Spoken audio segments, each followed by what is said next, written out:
Hello, Oak Bloke here, and this is looking at Jubilee's news about its disposal of its. So I wrote this article, probably about a week ago, maybe a bit more than a week ago, and I've just been tweaking it slightly, and in the process of tweaking it slightly. So I think it's today. Days seem to fly by, but they provided this circular today, which sets out the terms of the disposal and the rationale of the disposal and so on. So I just sort of comparing that back against this article. So first thing to say straight away is the share price recently was at this price because I knew it was that price because I bought some at that price. And I think as I speak, the share is up a little bit, but it's at some very, very low levels. So, I mean, today's talk is based upon it being I would say that is going to be about a 3.1p buy. So that's the spread, but you'll be able to get lower than that. So basing it upon a 3.1p buy, that puts this at about 120, yeah, about 120 million dollars. Okay, so the interesting thing that perhaps wasn't made clear in the first announcement was that this is actually this is actually valuing the South African business at 157 million dollars. Now it's 90 million of cash, but it's also taking on the debts. So it's 67 million debts taken off Jubilee's books, as well as 87 million certain revenue and 3 million contingent revenue, which looking at the terms of the contingent revenue, it seems very reasonable. They'd have to do extremely badly to not hit the extra 3 million. And it's this purchase consideration here. So it's 25 million up front. So this 90 million is 25 million up front, as in 15 million on the day of signature, and then another 10 2 days later. So I'm saying that's up front.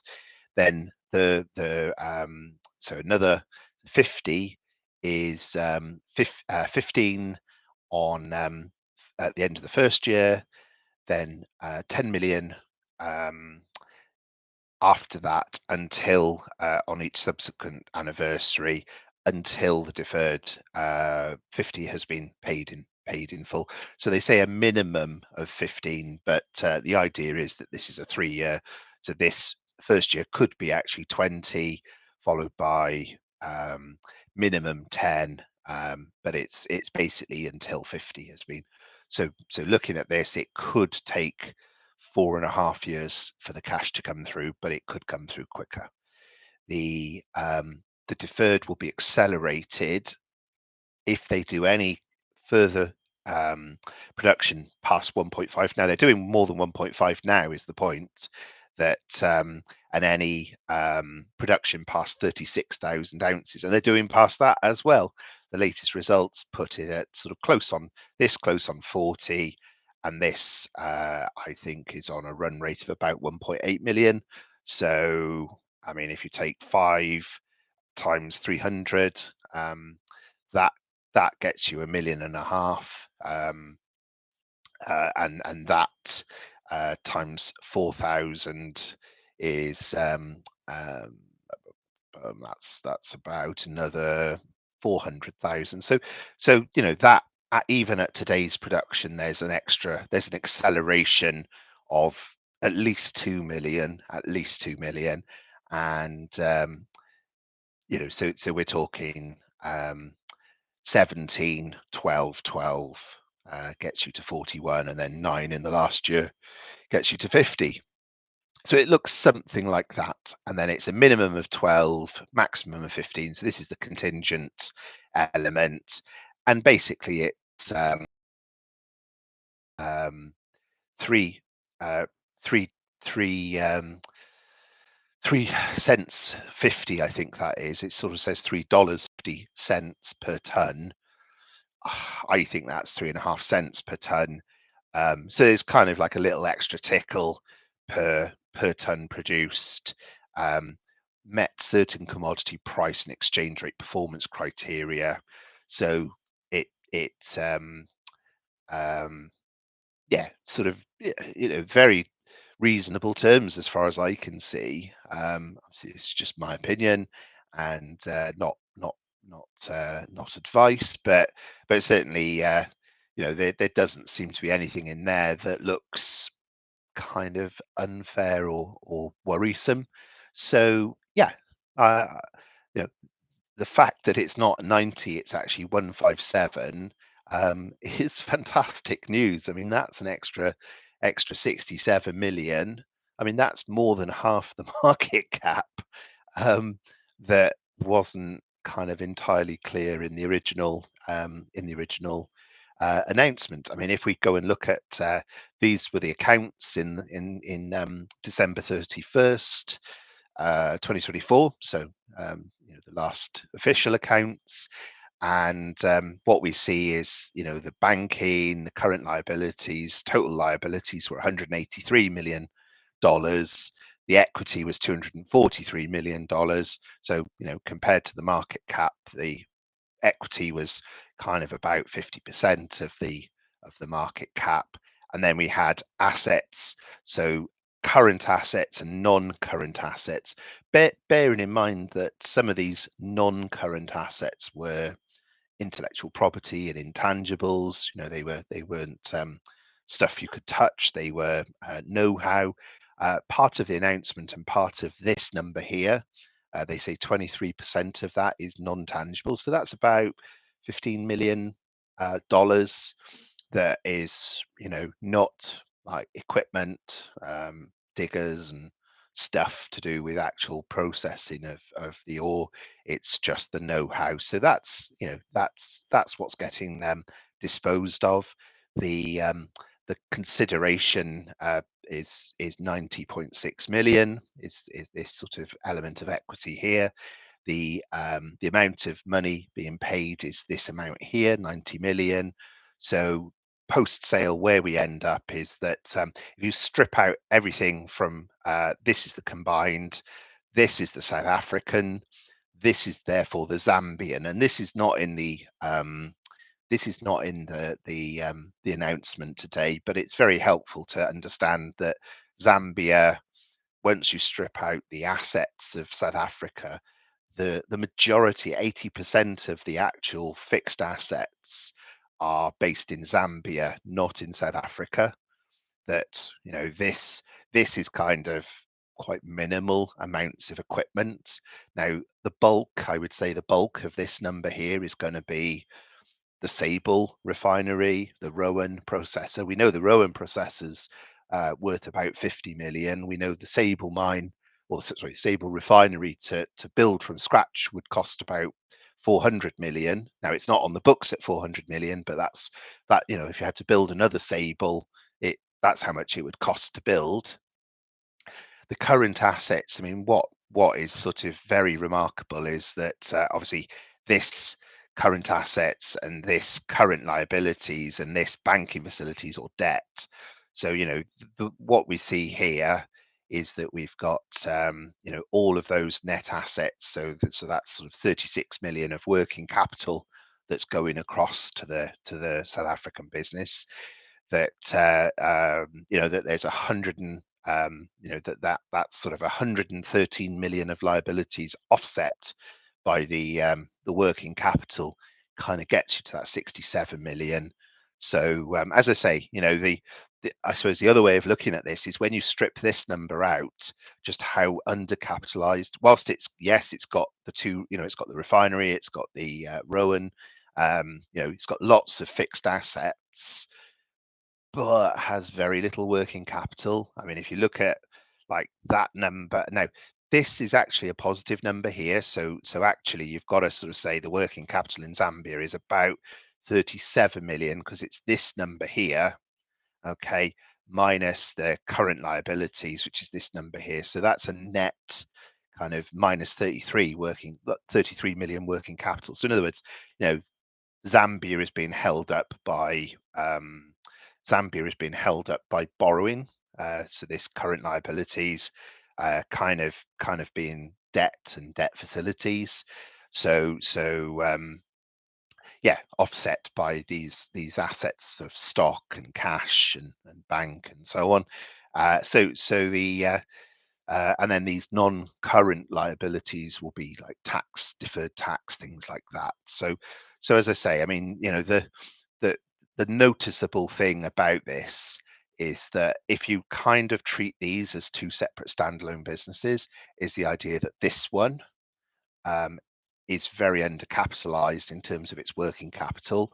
So, you know, when we see that, you know, they've kind of issued some shares to pay for Project G, when you see that they've, you know, like Sable's taken a long time to be refurbished or to have the second you know, the extension built onto it, that's because they're not rich with lots of working capital in Zambia. You know, like to my mind, that those numbers look quite tight. So, if I was, you know, and I'm just saying this as a shareholder, I'm not saying this to know their mind, but you know, for me, looking at it this way, obviously, the official accounts, by the way, sort of give you this picture, but not really, because you know, all we get here in the official, in the official accounts is just sorry, park that back into there, is that we see, you know, the copper, so copper being Zambia, copper is 120 million of assets and 34 of liabilities. The South African business is 234 million of assets and 118 of liabilities. And then we've got the other being sort of like the non-assigned is 71 and 30. So like from these numbers here and this disclosure here, it's actually quite hard to see kind of what's going on. Whereas now we can see these numbers here, we can actually see, you know, as I say, this is quite undercapitalized. So therefore this, which is essentially cash, okay, 87 of certain cash and 3 of contingent cash, so 90 million of cash.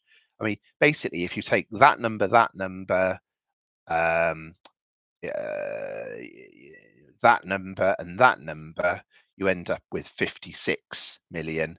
And what I do is I actually sort of, and I've even taken the non-current liabilities and stripped those out. So what you see in this final column, so this column here is where we just add these numbers in, and this sort of gives us what the business will look like post sale. So from a shareholders equity point of view, pretty much where we were before. But from a sort of working capital point of view, you know, there's in terms of short-term working capital, that position has improved. But once you take out that 65 from this number here, we get to this number here. Now, what I've done is I've only taken out the part that we know about, the 87 or the 5. So I'm leaving 3 million in there as just contingent, you know, potential earnings, not certain. But once we take out and get rid of all the liabilities, we just net them all off.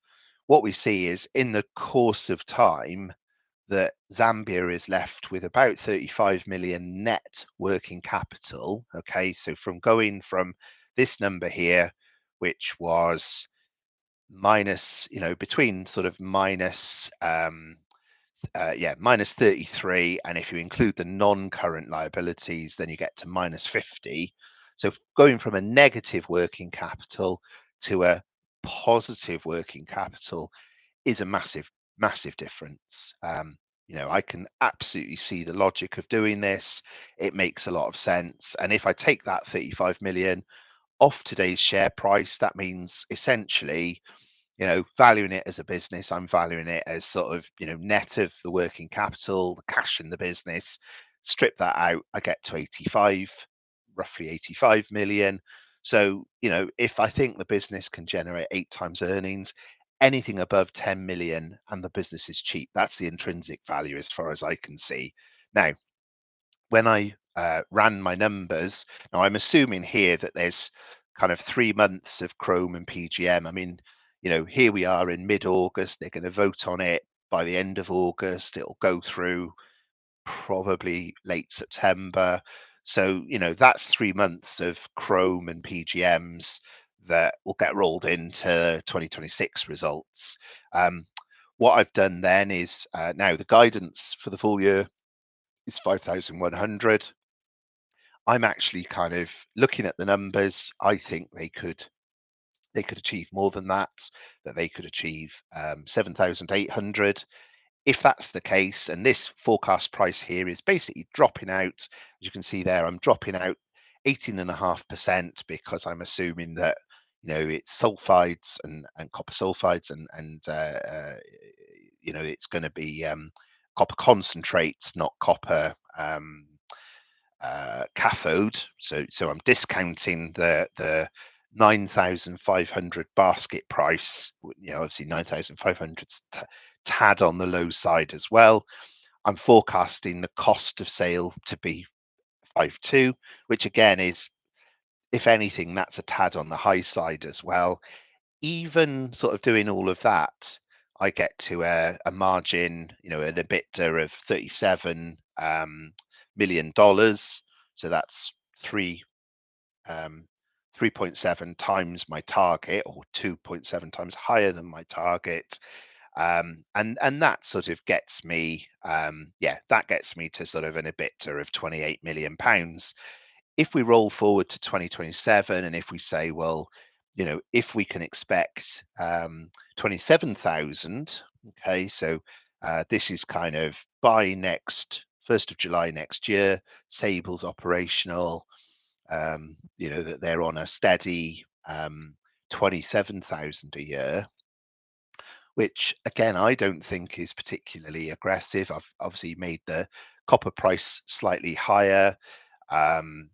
And I've used a 78% instead of 81. I mean, I'll change that to 81 rather than 78. I think keep it consistent. But again, just dropping down, bearing in mind that the percentage should be higher than 81.5. In fact, because majority will actually be cathode out of Sable, it probably is not going to be less than about 93%. I would venture to say, because Rowan will be the minority and Sable will be the majority, so it will be 81.5% for the minority and 100% for the majority. So that kind of gets us to let's say a basket price of about 9,000 US. Forecast cost 5.3. I mean, perhaps it could be. I mean, I don't see a reason, with sort of the economies of scale, something like that can't get down to something like that. I mean, at that point, you're looking at an EBITDA of 105, and that 105. I mean, if we drop out depreciation, if we drop out operating expense, gets us to that. Tax, which I'm taking at 23%, gets us to that. 66 million. I mean, that's 5.6 times higher than my target of, well, I mean, technically it's a little bit less, but let's just grab that number and have a look at it. So, yeah, probably need to do something like this to get it to be meaningful. So let's just get it sort of looking like the number above it. There we go. So yeah, if we sort of do that minus that, then take let's say that number to start with. I mean, we're at 5.25 times. So even if they only achieve 20% of this performance, okay, 20% of 27,000, I mean, it hits a price earnings of 8. If it does more than 20%, it's cheap. It's cheap. There's no other way to describe it.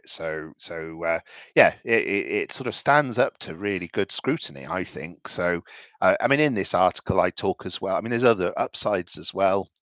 Now, Tajate is not part of the deal, so Tajate is actually in the accounts. Is actually in the accounts at 40. 41 million, I think it is. So there's let's sorry, 41 million. Yeah. So, that's an early stage project, estimated 65 million ounces. I mean, 65 million ounces is a vast amount of PGMs. Now, PGMs are obviously going up in price. The PGM price has been quite robust. It's interesting. I mean, there was quite a negative view of the future PGM prices given by Kurtzer today, or at least in the circular, it talks about PGM demand sort of falling potentially. Do I think it could fall? I mean, yeah, anything's possible. Is it falling this evening? No. That 1336. If we sort of take that over a year, I mean, we can see it went as high as nearly 1500 and dropped back, but it's going back up again. Will it drop back down to below 1,000? I mean, I think almost certainly not. That could we see much higher prices? I think yes, because there's deep scarcity, deep disruptions in South Africa, rains, power, and water interruptions. That will drop the output from 2024. Recycling isn't. We're not recycling as much as there's been strong jewelry. Now, the simple fact is that whatever you think of that price, look at that one there, and compare it. So you can get what, 2.5 ounces of platinum for an ounce of gold. So you tell me why how PGMs are going to drop back. I mean, when you can buy something that is rarer than gold at 60% off the price of gold, that to me doesn't make sense. That fundamentally it's a matter of time, and because this doesn't get stored by central banks, but it is definitely a massive substitute for jewelry. You can have a gold ring that's going to cost you 2.5 grand. You can have a platinum ring that'll cost you 1,000. What would you choose? Or you could have a very big ring for £2,500 made of platinum, or a very slender one made of gold. You choose. It's that kind of simplest. And I don't know that people can really tell the difference between gold and platinum, particularly, but who knows? Maybe they can. Other aspects that I would call out. I mean, of course, there's a gain on the disposal of assets. There's the assets that are being given up are below their net asset value. That really you're paying a net 85 million for several copper projects, a refinery, and a processing concentrator. It's silly. It's silly money. It really is silly money. It doesn't make any sense to me. This is the upgrade going on at Sable. This is the target. So what I did was I worked out the capacity of Rowan, the capacity of Sable. This 0% going across the page is the fact that it's offline whilst they build a second one of these tank houses. Tank houses is where they kind of dip the copper to create plates of copper, and you can see he's pulling it out of this area here where it's the copper is forming. I'm not a scientist or an engineer, so that's my non-technical description of what's going on there. And we sort of see essentially that during 2026 that we'll get an average of 3.5% of its capable production, so 14% in the final 3 months of the year. That Rowan will only produce 35% of its nameplate capacity, so it's very, very low. Although to be fair, Rowan has originally been discussed as 14,000 a year, and I think more recently it has been described as having a capacity of between 5 and 10,000 a year. So obviously, I can only go off what the evidence of what the company tell us, but they have sort of been telling us some new numbers around capacities. And I suppose it comes back to kind of theoretically it could produce 14, but in the real world it'll produce between 5 and 10, and it'll depend upon the type of concentration of copper that they're starting from. If they're starting from 1.5%, it's 10,000. If they're starting from zero point 0.7, then it's 5,000. So you can only your outputs are governed by your inputs, which makes sense to me and hopefully to you. So, but anyway, um, there's